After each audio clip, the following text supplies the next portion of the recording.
there's one topic that I could talk about for hours, and I mean literal hours, it is the fact that TikTok and social media has completely ruined our generation's relationship expectation. The amount of stuff that I will see, and it's stuff like, well, if he wanted to, he would, and it's boyfriends sending their girlfriends like 15,000 flowers every day and taking them on these expensive vacations and buying them expensive things and going to nice dinners every single week. And then the people that are reposting this saying, I wish my boyfriend would do this, are people in high school and college who are probably dating guys who have basically no source of income. They're either full-time students or working to support themselves through college.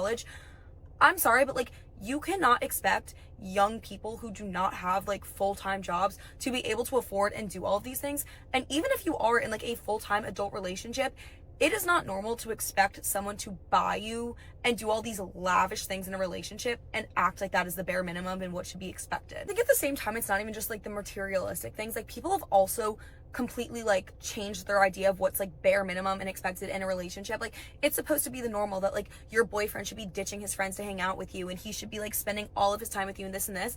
Like I said, again, especially if you were in high school or college, that is like prime time to be with your friends and build those connections and do that and just be young. You cannot be expecting your boyfriend or girlfriend in like high school or college age to make the relationship their number one priority, because realistically, that is just not a time in your life where your relationship should be your number one, and that is okay. That doesn't make your relationship not healthy or anything. It just means you're focusing on school and your career and your friends, things that you should be focusing on. Just think there needs to be a discussion about shifting our views on relationships back to what is actually normal and not having this like completely jaded idea of what relationships should look like. Instagram fails relationships, and here's why. I deactivate my Instagram every single year for about like 4 to 6 months just because the winter scaries, the winter uglies, like everything's just kind of crazy. But there's this like fake sense of intimacy that comes when you're talking to someone and you follow them on social media. Oh, they watched my story. Oh my god, they like me. Oh my god, they didn't watch my story. They hate me. So I started talking to this guy, and I deactivated my Instagram like a week or two later. And it is one of the healthiest relationships that I've been in. It's because I wasn't seeking his external validation, and I wasn't checking, and I wasn't obsessed with the stories. But what I'm saying is, if you are actively dating people and you don't want it to like get ruined, then you shouldn't follow them on social media when you first start talking to them. And honestly, deactivate your Instagram. Deactivate your Instagram. It's the best life decision ever. Social media is the main reason why so many teenagers and young men and women are so confused. Like, for those of you guys who are above the age of like 20, 25, think back to when we were kids, right? I'm 22, so when I think back to my childhood at like 10, 11, 12, 13, 14, all the way up until I was like 18, really, my childhood was like riding bikes, hanging out with people, like doing dumb shit, not having to worry about anything, not worrying about the consequences, you're just living, right? But nowadays, imagine getting put in a phone or an iPad in your hand at such a young age, and you're seeing what all these other people are doing. You're seeing like 16 and 17-year-olds making $20K a month, and they're jacked and ripped, and if you don't do that, then you're doing something wrong and you're a loser. Bro, these whole like 10K a month, six-pack, grind, work, like, I had a 13-year-old come in my live earlier and ask me what he could be doing for self-improvement. I literally said, bro, I could tell you everything to be doing, but you're 13. That feels like a crime to be telling you things you could be doing. Like, it's not expected of you. If you want to go to the gym, like, let that be something that you want to do, not something that you feel forced to do because it's self-improvement, right? Because everybody else is telling you these things. It's so confusing. People don't know what to do, bro. People are going to hear me and other people, a lot of other people, say, hey, if you're, that young, if you're in your teenage years, middle school, high school, just live your life, man. I'm not saying, don't say fuck all to your life, but live your life. And then you're going to have the other people who are on the internet, who take the steroids, rent the cars, fake the money they make, not all of them, but some of them.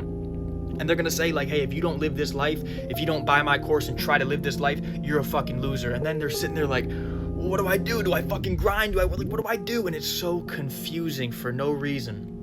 If you are under the age of like 18, 17, like, you should just be focused on making experiences and not having to really deal with any like consequences of like working or bills or anything along that nature, okay? Just live your fucking life, man. Take it from me, take it from a lot of other people who are probably much older than me, man, especially the elders, bro. Y'all will probably tell me, bro, you're 22, just live your life, right? And I'm telling people younger than me, hey, you're 16, just live your life, right? Moral of the story, regardless of what age you are, just have fun, bro. But especially if you're that young, don't worry about self-improvement right now. It's crap. It's gonna perform like crap. we're gonna have a little girl talk. We're gonna have a little talk for a second.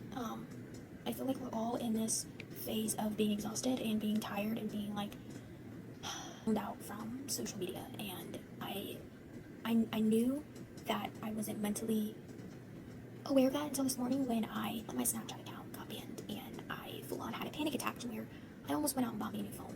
So I want to tell you guys that this is a reminder to not let social media interfere with your well-being, because I feel like not to me, and that's why I haven't really been active. That's why I haven't really been responding, is because I kind of want to post and let it go instead of staying on the app for an hour so I get my engagement points.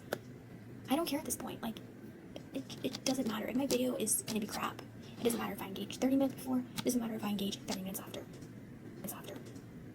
If your video is crap, it's going to perform like crap. So I just wanted to put that out there, that this is your reminder to take a step back, let yourself breathe, and get back on it, because we're going to get through whatever we're going through, because I believe in you and you should believe in yourself. Yeah, love you guys. I just saw a TikTok that said Instagram is an app made for cheating. I've been told y'all that. Go look at the basement story time. Instagram is an app made for cheating. Look at the fucking features that they give us. All the updates do not benefit your life for anything positive. What the fuck is Vanish mode for? What the fuck is restriction mode for? Why y'all keep adding these updates to the close friends? What the fuck is a close friends? Hold up. What the fuck is a close friends? What's the little story post with the circles? Why is it a close friends for that?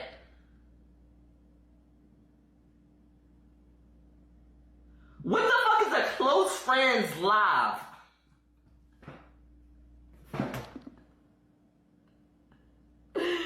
What the fuck is a close friends live? Come on, bro. Come on. Somebody can be living a life behind your back. This video is for any girl who has a really unhealthy obsession with filters. Hey babe, I come to you because I was one of those girls who would constantly put a filter on her face and derive her beauty from that, because that's what society is saying is beautiful.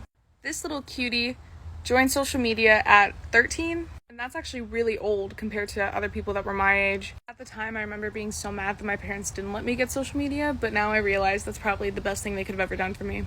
So at 13, you're already really anxious and confused because there's all this stuff going on that's making you realize things about the world and things about what happens to you when you get older. And on top of that, to have social media smacked in your face is a whole different type of insecurity. When I was a little kid, I had no idea that everything on social media is fake and not real. But the whole idea of media accounts is to make it look like this is what your life should be like. This is what's going on in the world, and why aren't you doing that too? So now, on top of being this really weird kid that is so confused and lonely, I'm now being told that I'm not beautiful. And then when you're placed in an environment when everybody is so hyper aware of how they look and everything is validated based on physical appearance, it gets really tough to just be okay with who you are. So now not only does social media show you what you should look like, but then it gives you opportunities to morph into what you want to look like. Filters left and right that clears your skin, gives you a flower crown, gives you freckles, and I would be so obsessed with these filters because I'm like, okay, now I'm finally beautiful. And then I would look up in the mirror and I'd be like, but I don't actually look like that.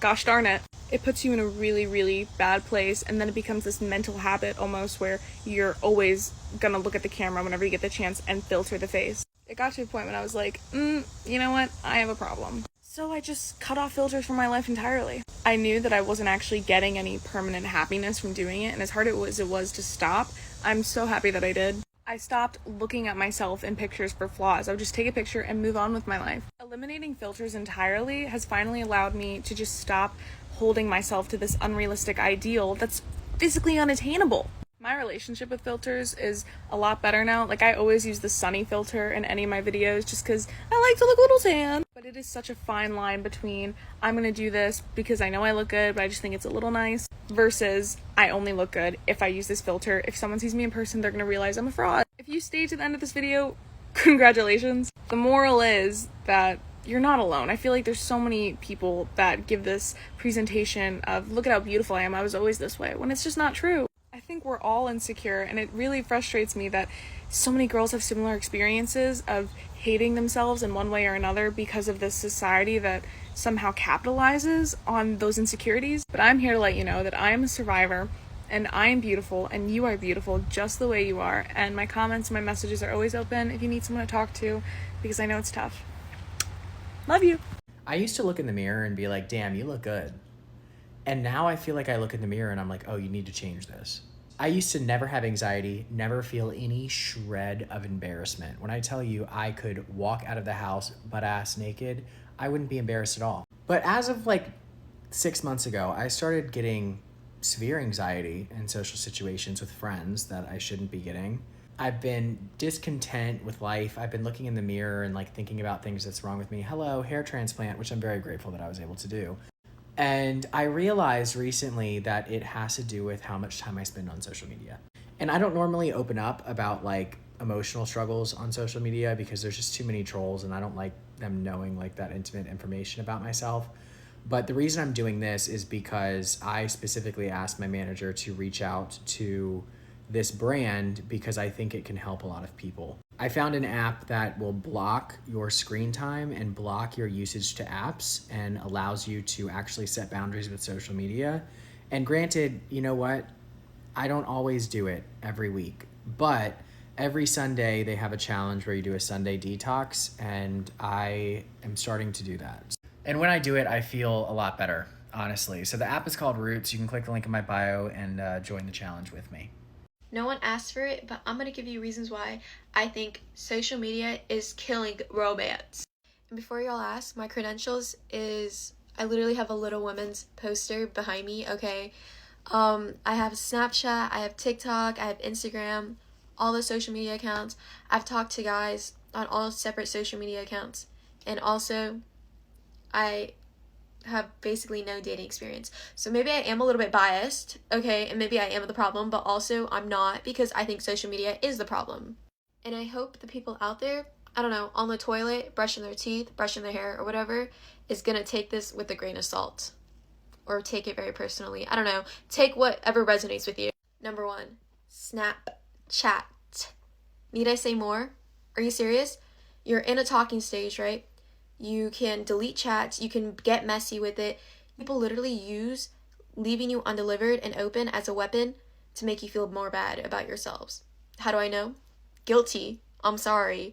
And I am guilty of doing it. I'm guilty of having it done to me. It's whatever. It's fine. Snapchat is so messy for what? Why are you sending me snaps of your face, like a little selfie, and you're expecting one back from me?